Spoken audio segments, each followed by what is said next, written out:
Welcome to the Tea of Life podcast. My mission is to transform every area of life by encouraging and equipping you to live the life you love and love the life you live. I am your host, Tiffany Thompson.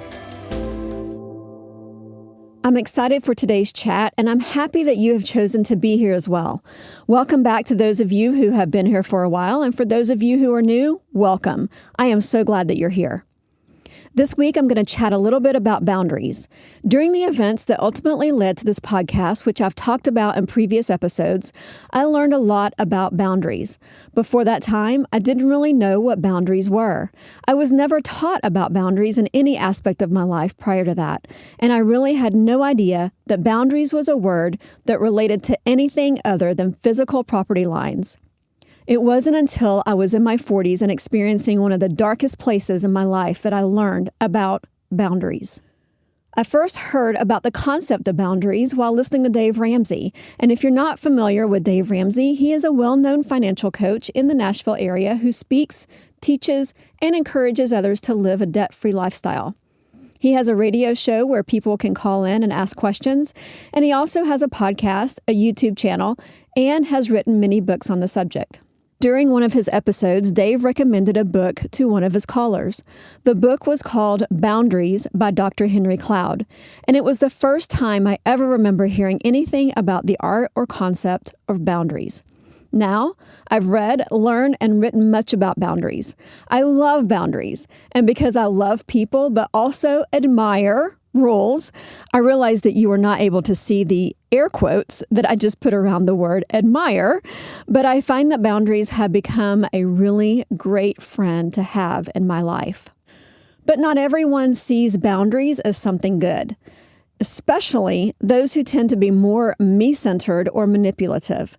And when we begin to set boundaries with these types of people, where boundaries have never been set before, they can definitely be a pushback and even outright rebellion on their part. This was my experience. I've also talked about how I always thought that I was crazy, and there were times when I was actually told that I was crazy. However, boundaries has a really great way of exposing who's really crazy and who's not. And if you feel you are being told that you're crazy, try setting a simple boundary and see how the other person reacts, because the way that they react can tell a lot about the level of their emotional health. If you set a boundary and that other person reacts poorly and even angry, they may respond with hurtful words, like I talked about in my last episode. It's like taking a favorite toy away from a toddler or not buying them the candy that they begged for in the checkout line at Target. If they pitch a fit, in the words of Jeff Foxworthy, here's your sign. When we set a boundary and the other person acts out, it can also seem easier in the moment to just give in and go back to how things were before. I did, over and over and over again, to the point that the other person expected me to give in and knew that if I was worn down enough or even torn down enough, I'd cave. And I did. And I did. And I did. Until I didn't. And that's when the bullets started flying. That's when the anger really came out. The other person's true self really started to show through. I had seen glimpses of this reactionary behavior for as long as I could remember. The anger, the rage. I had seen all of it before, but this time, it became even more harsh and more dark, and that's why I would cave. I was scared, deeply afraid, and I'm pretty sure she knew it. It was also because I didn't think that her bad attitude and poor behavior were worth the energy that it took for me to stand up for myself or against her. It was easier for me to just suck it up and try to be better at being the person that she wanted me to be, and to suppress the person who I wanted so deeply to be, the person that God was calling me to be. I put her needs first and God's desires for me last. But now I'm putting God's desires first, and that's why I'm here. But thankfully, God is oh so patient. Psalm 86:15 tells me that God is merciful and gracious. He is slow to anger and abounding in steadfast love and faithfulness. In our living room, we have a nicely printed and framed verse hanging on our wall. This verse is Ephesians 3:20. God can do anything you know. far more than you could ever imagine or guess or request in your wildest dreams. He does it not by pushing us around, but by working within us, His Spirit, deeply and gently within us. It's one of my husband's favorite verses, and he had this hanging in his office when he was on staff at a former church. He was able to bring it home when we left, and it's been in our living room ever since. I refer to this verse daily. It has gotten me through so many unrelated things over the past few years and has given me hope, along with courage, to follow and trust God's gentle nudges. You see, God really isn't pushy. He's not going to demand anything from me, especially anything that I'm not willing to give. He's not going to force me by making me feel like I am no longer loved by Him just because I choose to not do something. It could even be His biggest desire for me, and if I choose to not follow that desire, His love for me will not change. It will remain the same no matter what. But it's also His gentle, patient, and unconditional love that makes me want to serve Him and do His will even more. That's just one place that he and she differ. But not only were there things that I had no desire to fill, there were also demands and desires that I could not fill, even if I wanted to. But I had a lack of desire to fulfill her needs, and this lack of desire was growing greater and greater to the point that I thought that maybe she was right. Maybe I am the problem. It made me feel like her words may be right and that I was actually a bad daughter after all. I felt that this lack of desire to please her and to serve her, like she literally told me that I did not do well, indeed made me the problem. But I learned that my lack of desire was not really the problem. It was my lack of healthy boundaries that was a problem.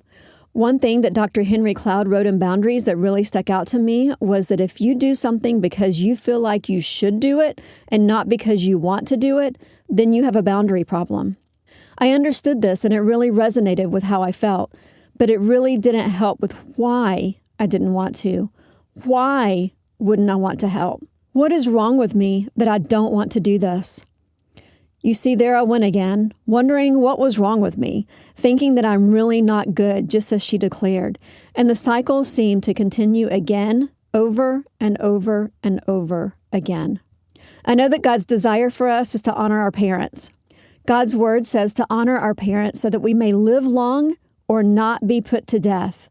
And I really feel that I did my absolute best for so long. I am confident that those around me during my life will also agree. But this honor is what eventually tore me down and ripped my heart and mind apart. This didn't feel like the life that I was promised. It didn't feel like life to me at all. Her words and actions were killing every part of me.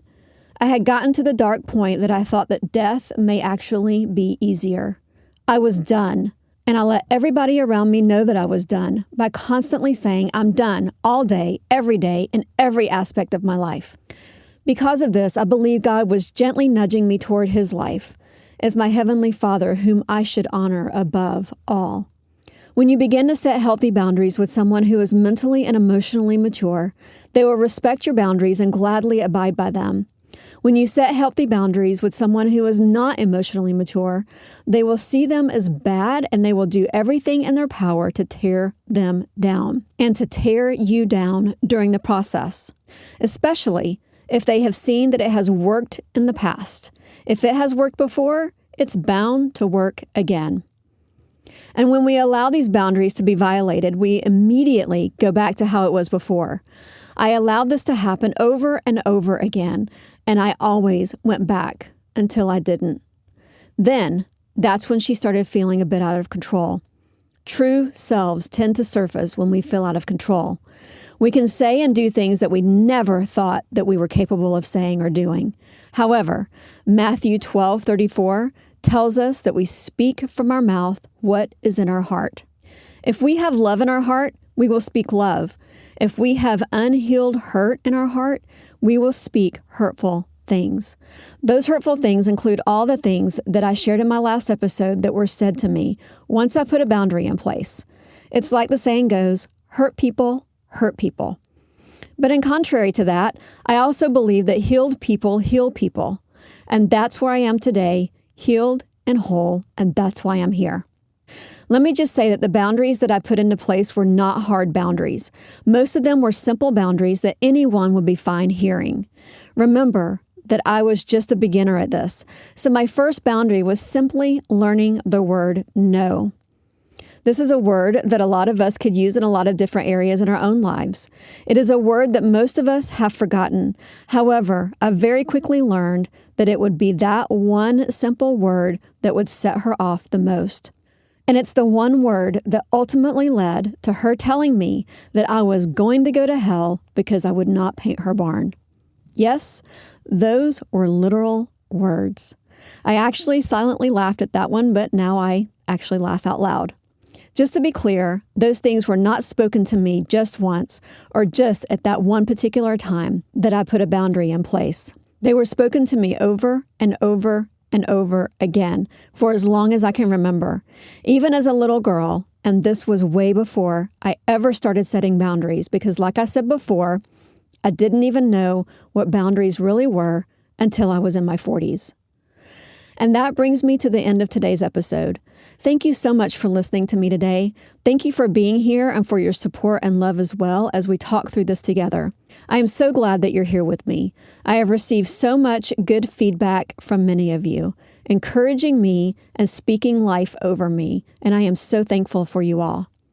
If this blessed you today, please let me know that by leaving me a comment either over on Instagram or on this episode over on my website at teaoflifepodcast.com.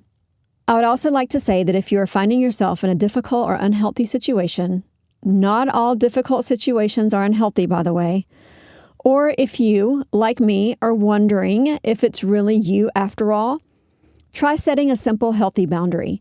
Try saying no and see how the other person reacts. A healthy-minded person will respect your boundary and maybe even appreciate it, but an unhealthy-minded person may not react so graciously. And if you feel that you are in an unsafe situation at all, I encourage you to seek help. Setting a boundary with someone who you know will not respond well could lead to a more serious situation. And if this is you, please seek help immediately with a safe friend or trained professional. And I'm not a trained professional, by the way. I am simply telling my story, and there are a number of places who can help with your particular situation. And I encourage you to reach out to them if at all possible. If you feel that setting a boundary may be dangerous in any way, please make sure that you take that into account. I really appreciate you being here with me today. I pray that this blesses you and allows you to know that you are chosen and loved by the God of the universe, the one who knew you before you were ever created in your mother's womb, the one who calls you by name and will never shame nor forsake you. I cannot wait to talk to you again, my friend. Thank you for listening to the Tea of Life podcast. If you have two friends who need to transform every area of life, tell them about us. Also, right now before you forget, make sure that you hit that subscribe or follow button, and that way you will never miss an episode. Thank you for listening to the Tea of Life podcast, and we'll chat again soon.